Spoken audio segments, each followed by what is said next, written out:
हमारे वीडियोस मसीहियों को ये समझाने और बताने के लिए बनाए जाते हैं कि प्रभु यीशु मसीह का दूसरा आगमन बहुत ही शीघ्र है और कैसे एक मसीही व्यक्ति को अपना जीवन बाइबल के अनुसार बिताना है, और उन लोगों के लिए भी बनाए जाते हैं जो जीवित और सच्चे परमेश्वर को खोज रहे हैं। किसी व्यक्ति या धर्म की आलोचना करना हमारा उद्देश्य बिल्कुल भी नहीं है।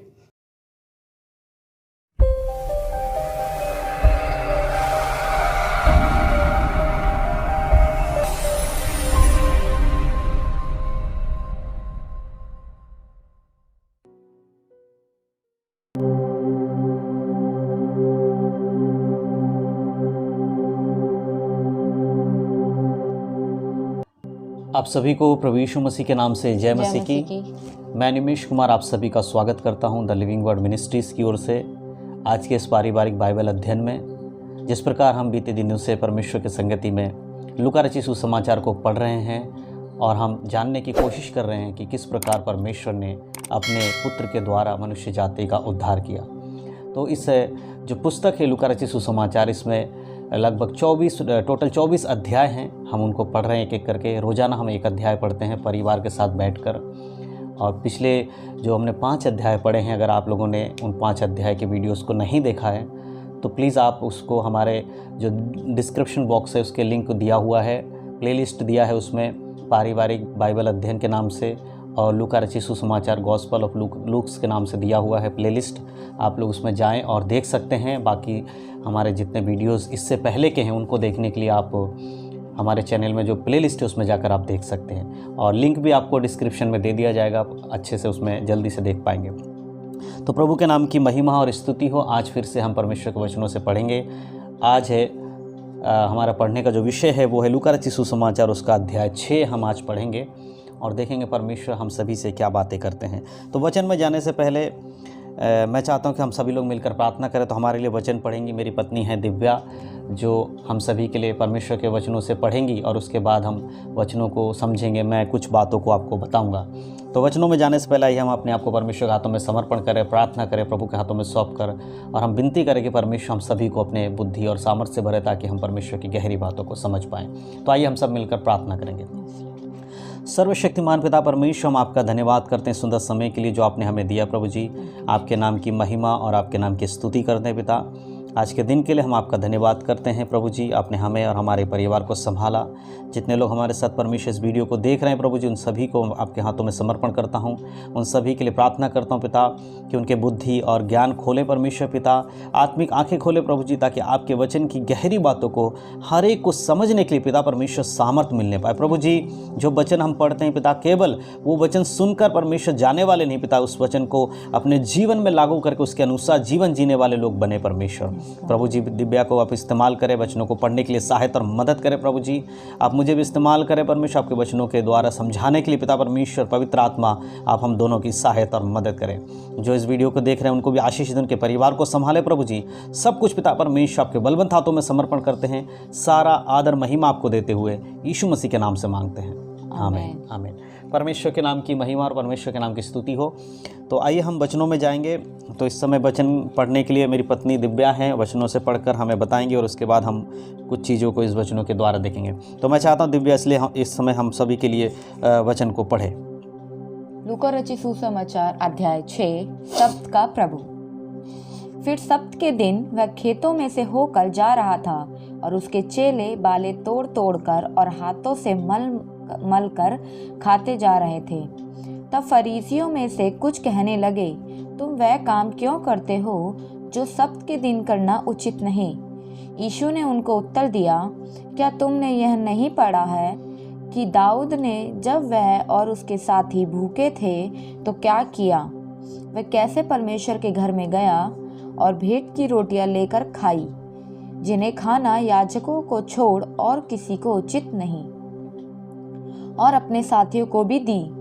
और उसने उनसे कहा, मनुष्य का पुत्र सब्त के दिन का भी प्रभु है।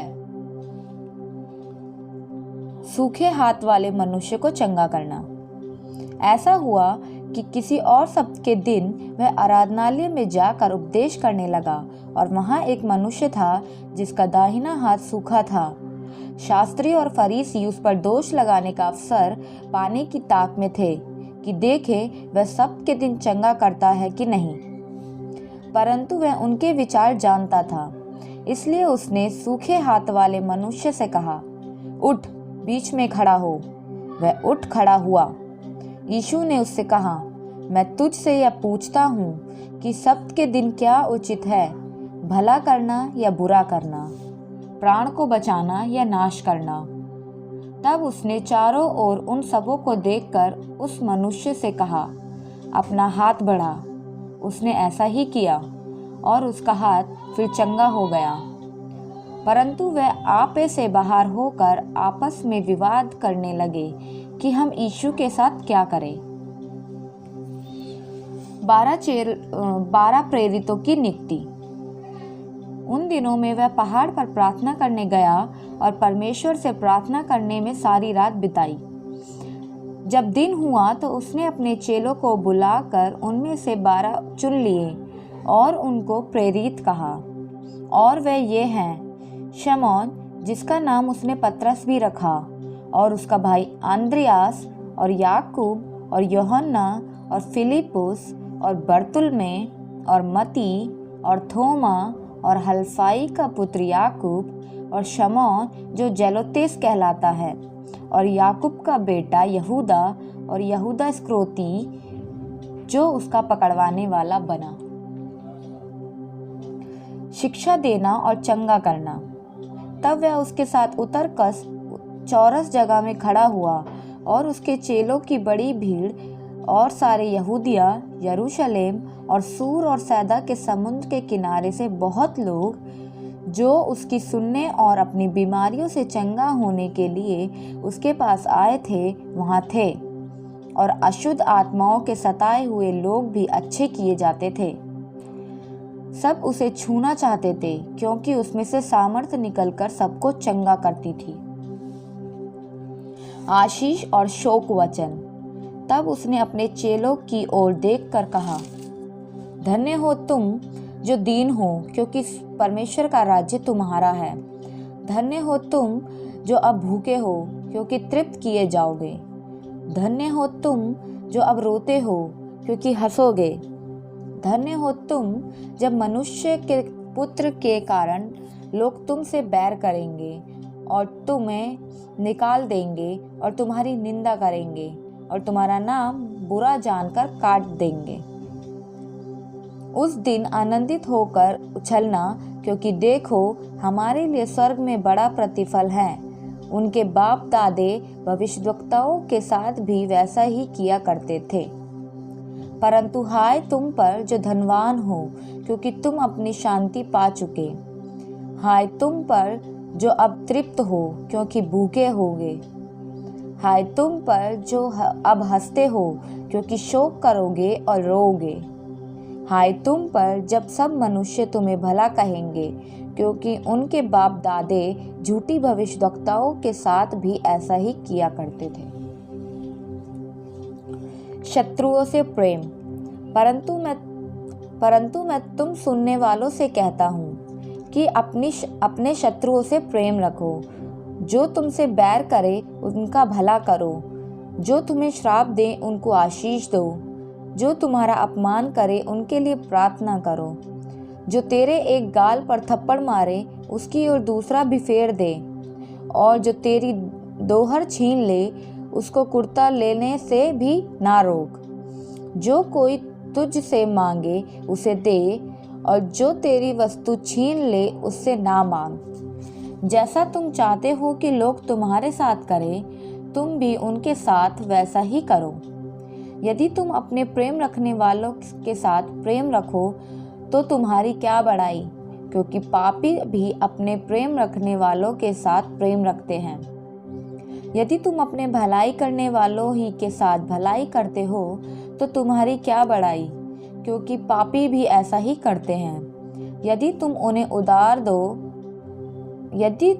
उधार दो जिनसे फिर पाने की आशा रखते हो तो तुम्हारी क्या बड़ाई, क्योंकि पापी पापियों को उधार देते हैं, कि उतना ही फिर पाएं।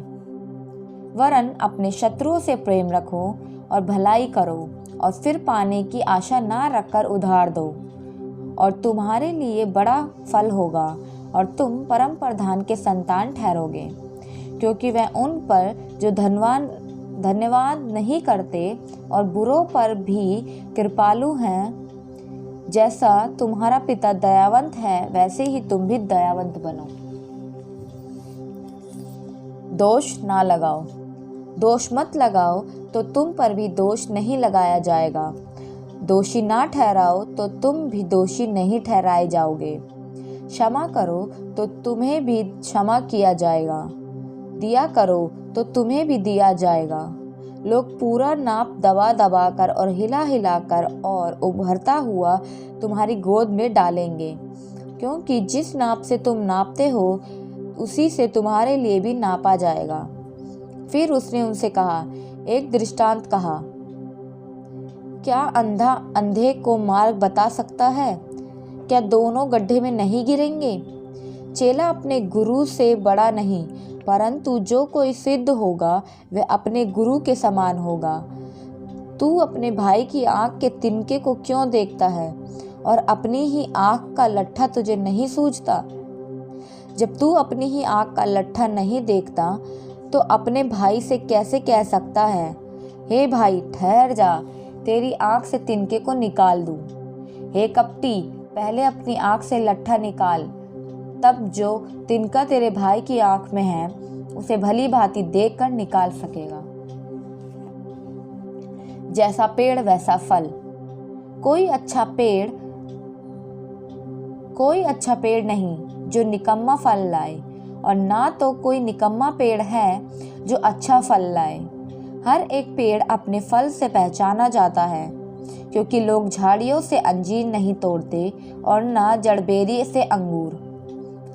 भला मनुष्य अपने मन के भले भंडार से भली बातें निकालता है, और बुरा मनुष्य अपने मन के बुरे भंडार से बुरी बातें निकालता है, क्योंकि जो मन में भरा है वही उसके मुंह पर आता है। घर बनाने वाले दो मनुष्य। जब तुम मेरा कहना नहीं मानते हो तो क्यों मुझे हे प्रभु कहते हो?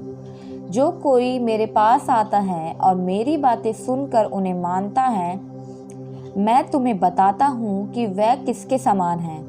वह उस मनुष्य के समान है जिसने घर बनाते समय भूमि गहरी खोद कर चट्टान पर नींव डाली, और जब बाढ़ आई तो धारा उस घर पर लगी, परंतु उसे हिला न सकी, क्योंकि वह पक्का बना था।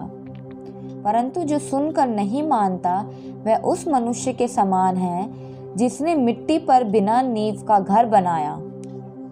जब उस पर धारा लगी तो वह तुरंत गिर पड़ा, और गिरकर उसका सत्यानाश हो गया। हालेलुया। परमेश्वर के नाम की महिमा और परमेश्वर के नाम की स्तुति हो। तो हमने पढ़ा लूका रचित सुसमाचार उसका अध्याय 6। यहाँ पर कुछ बातें हैं जिनको हमें समझने की बहुत ज़रूरत है। यहाँ यीशु मसीह अपने चेलों से और उनके पास में मौजूद लोगों से कुछ बातों को करते हैं। सबसे पहले वहाँ पर आराधनालय के विषय में हम देखते हैं तो वहाँ सब्त का दिन यानी कि पवित्र दिन जिसको यहूदियों में माना जाता था, और उस दिन यहूदी लोग कुछ भी नहीं करते थे सिवाय परमेश्वर के भवन में आराधना करने के। पूरा दिन वो परमेश्वर के वचन के अनुसार जीवन जीते थे। सब कुछ वही करते थे जो परमेश्वर ने आज्ञा दी थी कि सब्त के दिन को पवित्र दिन माने।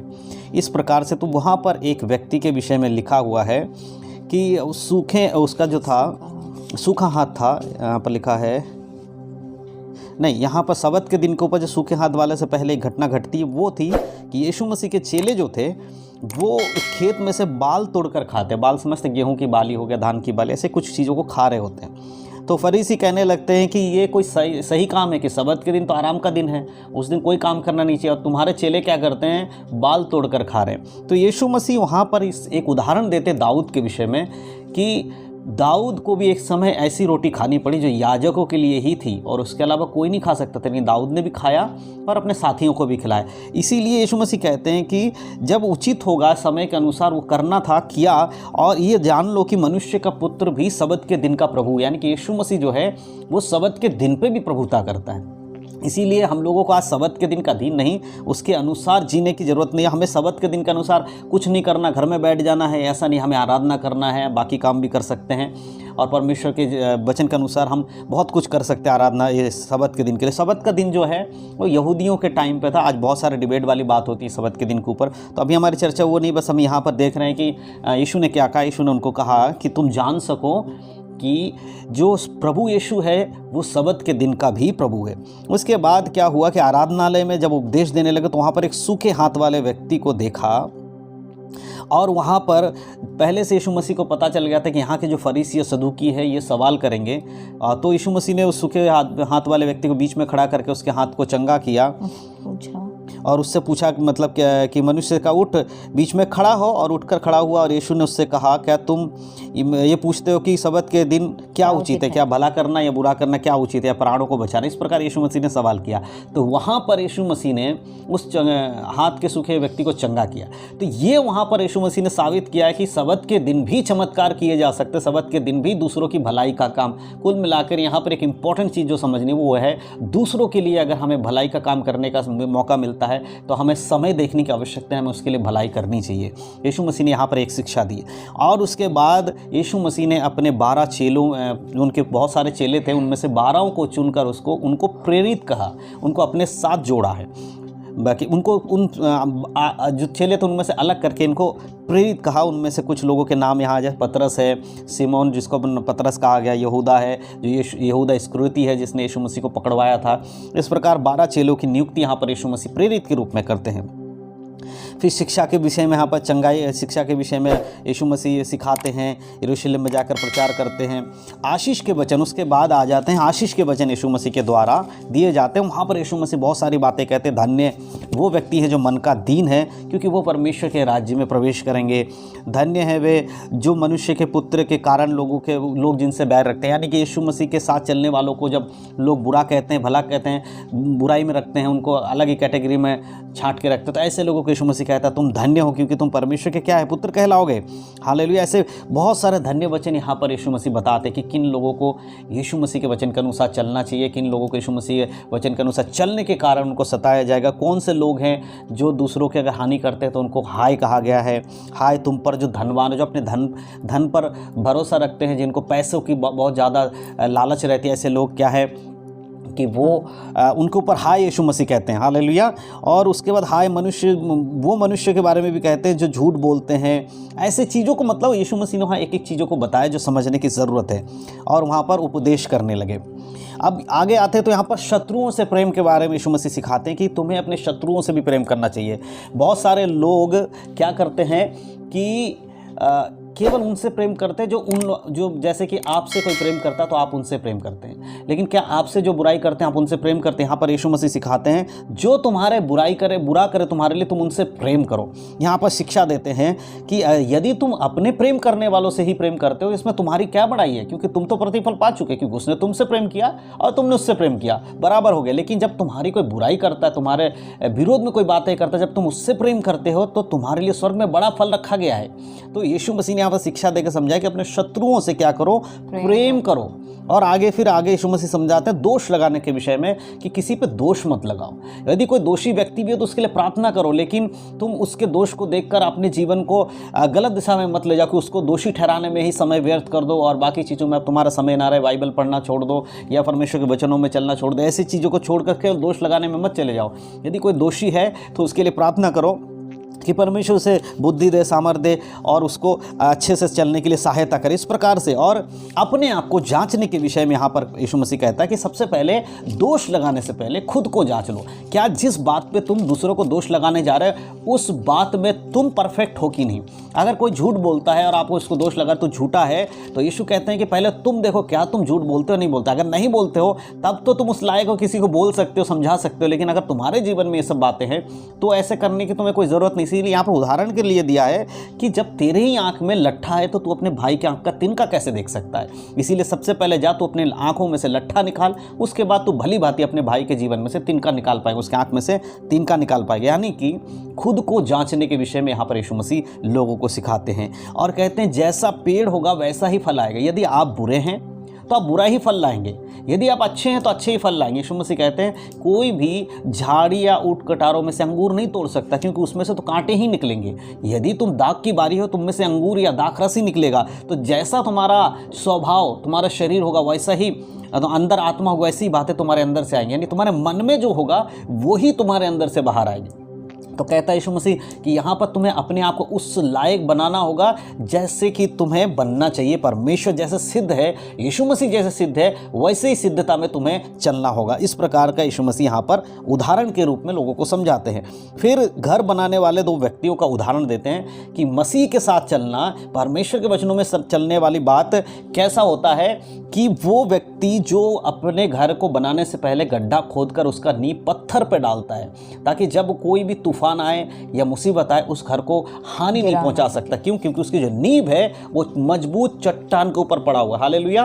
तो इस प्रकार से यीशु मसीह समझाते हैं कि कैसे तुम्हें परमेश्वर के साथ चलना है। आज ये सारे वचन जो हमने पढ़ा, हमें अपने जीवन में लागू करने की ज़रूरत है। हमें अपने आप को जांचने की ज़रूरत है, क्या हम परफेक्ट हैं इस वचन के अनुसार। अगर नहीं है तो हमें उस जगह पर जाकर हमारी जो लट्ठे हमारे आंखों में, अगर आपकी आंखों में ऐसे कोई कम जो लट्ठा है, माने उदाहरण के लिए मैं बता रहा हूँ, कोई ऐसी बात है जो वचन के अनुसार आपके जीवन में सही नहीं है, उसको सुधारने की ज़रूरत है। यीशु मसीह यहाँ पर यही शिक्षा देते हैं। तो 6 अध्याय को हमने पढ़ा और हमने देखा कि परमेश्वर ने किस प्रकार से यहाँ पर बात किया। धन्य वचन यहाँ दिया गया है, उदाहरण के लिए यहाँ वचन दिया गया, सुधरने के विषय में बात कही गई है, कैसा मनुष्य का स्वभाव होना चाहिए वैसे बात कही गई। तो ये लूका रचित सुसमाचार हमने पढ़ा है। मैं परमेश्वर का धन्यवाद करता हूँ कि परमेश्वर ने हमें ये बुद्धि और ज्ञान दिया ताकि हम इसको समझ पाएँ। आप सभी का धन्यवाद, आप सभी ने हमारे साथ मिलकर इस वचन को पढ़ा है। मैं विश्वास करता हूँ कि ये जो बाइबल अध्ययन, हम पारिवारिक बाइबल अध्ययन कर रहे हैं, जिसके माध्यम से हम आप तक बाइबल को लेकर आते हैं, पढ़ते हैं और आप हमारे संग बैठ कर पढ़ते हैं, इसमें बहुत ही परमेश्वर आप सभी को आशीष दे रहा है, आपके परिवार को और भी मजबूत कर रहा है। तो मैं चाहता हूँ इस वीडियो को आप लोग और भी शेयर करें, और भी लोगों तक पहुँचाएँ। और हम रोज़ाना रात को 9:30 बजे ये बाइबल स्टडी करते हैं। आप लोग हमारे संग जुड़ सकते हैं। लूका रचित सुसमाचार के जितने भी अध्याय हम सबको क्लियर करेंगे। आज 6ठा अध्याय हुआ, आगे फिर 7 होगा, 8 होगा, ऐसे करके हम सारे अध्यायों को पढ़ेंगे। तो मैं चाहता हूं कि अगर आप में से किसी ने भी हमारे चैनल को अभी नए हैं, आपने सब्सक्राइब नहीं किया, तो प्लीज़ आप हमारे चैनल को सब्सक्राइब कर लीजिए, बेल के आइकन को दबा लीजिए ताकि आप तक नोटिफिकेशन पहुंच सके। तो धन्यवाद आप सभी का हमारे साथ जुड़ने के लिए। परमेश्वर का धन्यवाद कि परमेश्वर ने हमें ये वचन दिया, समझने की बुद्धि और ज्ञान दिया। प्रभु आप सबके परिवार को संभाले, आशीष दे और पूरी रीति से अपने वचनों में चलने में परमेश्वर की आत्मा आप सबकी सहायता कर सके। धन्यवाद आप सभी का हमारे साथ जुड़ने के लिए। प्रभु यीशु मसीह का धन्यवाद हमें बुद्धि और ज्ञान देने के लिए। परमेश्वर के नाम की महिमा हो। यीशु मसीह के नाम से आप सबको जय मसीह की। आशीषित रहे, प्रभु में बढ़े, उद्धार में बने रहे। आमीन।